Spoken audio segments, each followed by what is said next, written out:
Deon Estus, and I play music and produce and write and sing and smile a lot and have lots of fun. I play bass, piano, and drums, but mostly bass and keyboards. The Wham experience came about by when I was in Dublin. I got a phone call from George Michael's publisher, which was a guy called Dick Leahy, who used to run Bell Records in the old days of England, before my time, in the 60s, I would imagine. And he told me that he had a young man that was writing songs and that he wanted me to get together with and, do a couple of things with. And so I flew over to meet him. And we had a nice meeting. And we just had one meeting, and ever since that, we were, everything started. Wham was also one of the first groups ever to play China.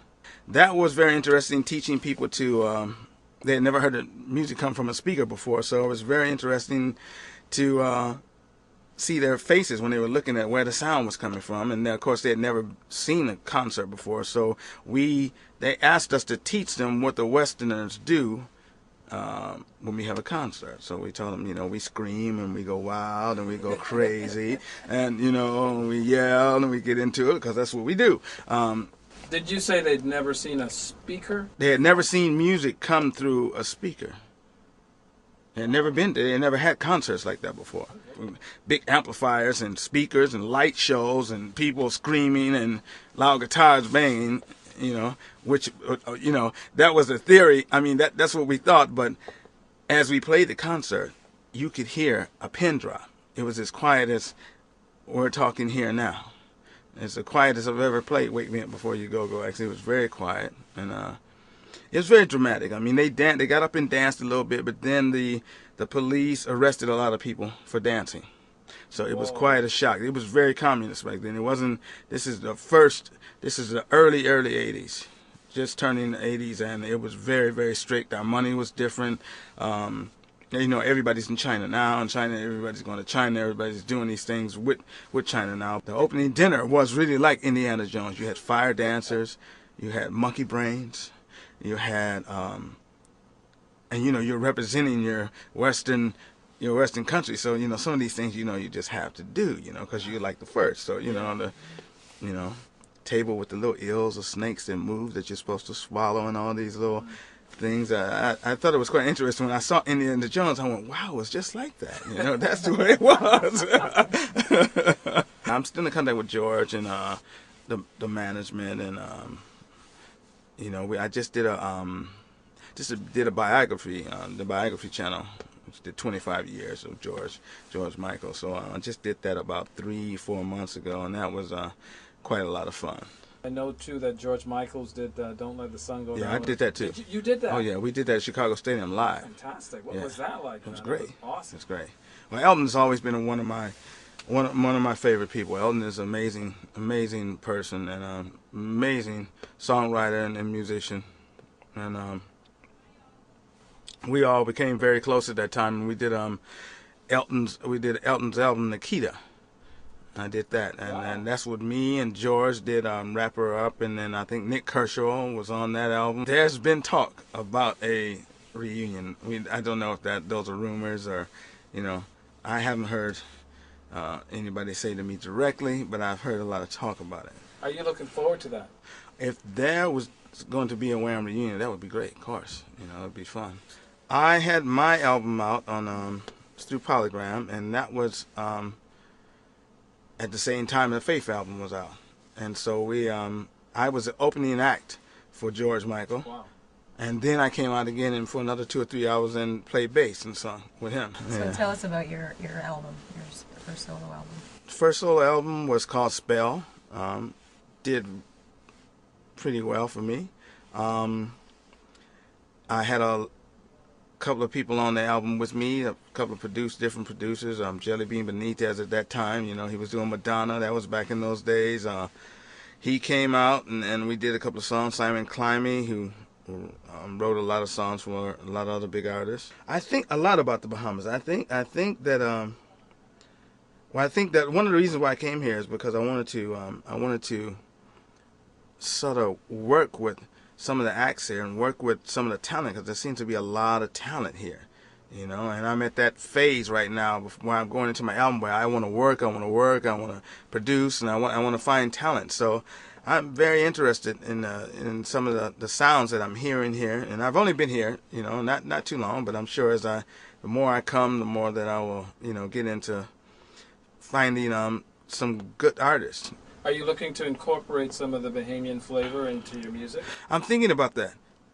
Yeah, I'm thinking about that, and vice versa. I think there's a place for it, and I think it just needs to come out more. I think that, you know, some of what I hear is light, and then I haven't heard anything really, really heavy yet. So far as, I mean, not so far as bass and bottom, because, you know, being a bass player, it's very easy for me to figure to get into the groove because I play bass. So that's it. I mean, it's a lot of bass movement in these rhythms. So which is another reason why I really like it. Me coming here is exciting and new to me. So every time I'm hearing things, and I'm always hearing music. So I'm hearing stuff, I'm looking, I'm listening, I'm learning, and, you know, I'm quite excited myself to see what's going to come out, you know, because some things just come out, you know, you don't have to really work on it. But when you sit down there, you go, now, where did that come from? And, you know, so, oh, yeah, that came from the Bahamas, because you were over there, you got influenced by that stuff, but you didn't know it, but there it is, you know, and the bass is the first to come out with it, though. That's what I like about it, you see. I'm started working on my new album, and you know, every day is a working experience. You know, so I'm taking on my trips from the Bahamas and all the things that I've been and all the places and just the experience that I've had in my life, and I'm putting all that into this second album, which will probably end up being a double album. It'll probably end up being a lot of music with a lot of friends. You know, I plan on having Elton John on some with me. I plan on having George. I plan on having this is the big comeback album, you know, with all my friends and, you know, just people I love. What are your observations on the changes that have happened in the music industry? Well, they've definitely been through some changes, that's for sure. And, you know, and rap as you know, I guess now some people are coming down on rap. Rap has, you know, a lot of people thought it would come and go, and it stayed for quite a while, and it's evolved. It's evolved to a whole different level, and I think people, you know, for as far as I'm concerned, as long as those messages are positive, I just think the messages should be very positive for the kids. You know, there's so many troublesome things in the world today, and I think music is a great release for people. Everybody loves music, and the kids love music. So, you know, when we leave here, we want to pass something on to the kids. We want to make sure that, you know, we're leading them in the right direction. So I would always say I love. It's only two types of music, good and bad. I love good music. I don't care what it is. If it's rap, it doesn't make a difference to me, as long as that message is positive, and we can find some happiness into it. So you're sort of uplifting our people at the same time, and not just our people, everybody, because music is for everybody. So, you know, you can't.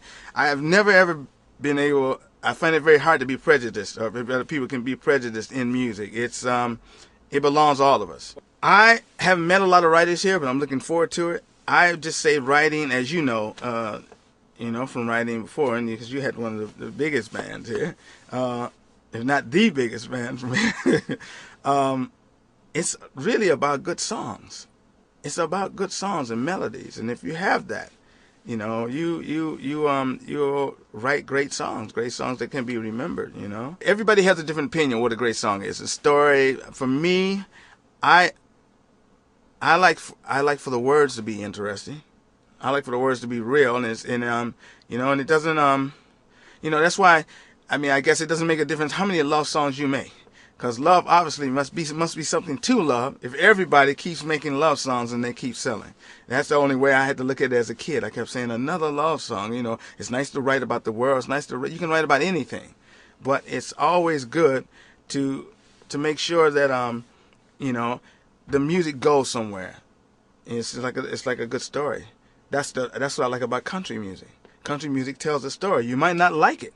You might not like it, but if you sit there and listen to it, you've got the whole story of how old Jim got together with Louise and they wound up with 10 kids, and you got the story. And they tell it all in 3.5 minutes. You know, that's what's so great about it. They tell that story, and they get in and they get out. They're not babbling or repeating themselves. They tell the story. You can visualize it. You can see it, and, you know, you move on. So Deon, what type of bass is this you're jamming on right now? This is a status bass. It's a graphite. It's not wood. So the neck is graphite, so it stays in tune all the time. The sustain is a lot longer. Now this is the only bass that I've normally my home basses are Fenders, Fender Jazzers, because I came from that old school thing from Motown, and James Jameson was my bass teacher.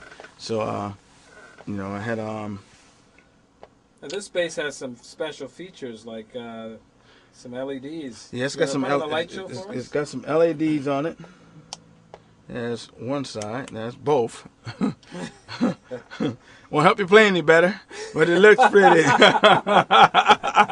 You can't play, you're in bad shape. So tell us about some of the guys that you performed with, that you played with, especially some of the avant-garde and pop. And Well, in Detroit, I did a lot of, in Detroit in the early days, I did a lot of playing with a lot of different people. I think after Return to Forever, which everybody remembers in the music, you know, Stanley Clarke, Return to Forever. I think after those days, those are the great days of Mahavishnu Orchestra. You know, I've not heard. My good friend Ralph Armstrong lived around the corner from me, the bass player who played for them, and of course Narada, Michael Walden, great producer and drummer, played with Mahavishnu. Yes. We just did a couple of tracks together for Aretha Franklin, and you just did that? Yeah, now about 7 or 8 months ago or something like that. Is it out yet? I don't know. I think it's called Girls from Detroit. I think it might be coming out soon. And he's producing all that stuff. He's great. That's Narada Michael Walden? Yeah. Oh, he's still moving. Yeah, I'm still doing it, man. Beautiful guy. Yeah. Beautiful being. And we've known each other for many, many, many years. Yes. Since we started off as kids. We all started off, he went to Mahavishnu, I went somewhere, and we all, you know. So where's John McLaughlin now? Is he still around? I would imagine he is still around. I don't know where. Yeah.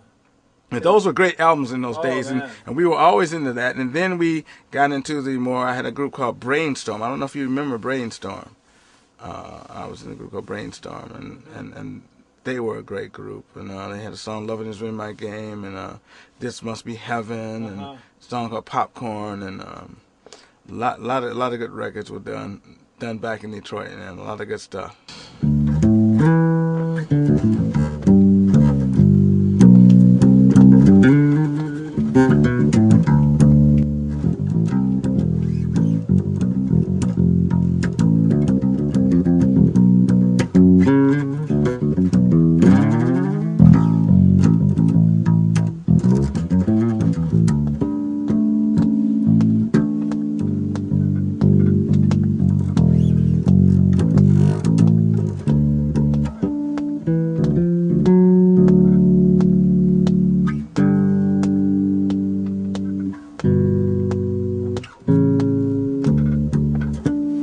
Okay, there's a few more riffs. All right.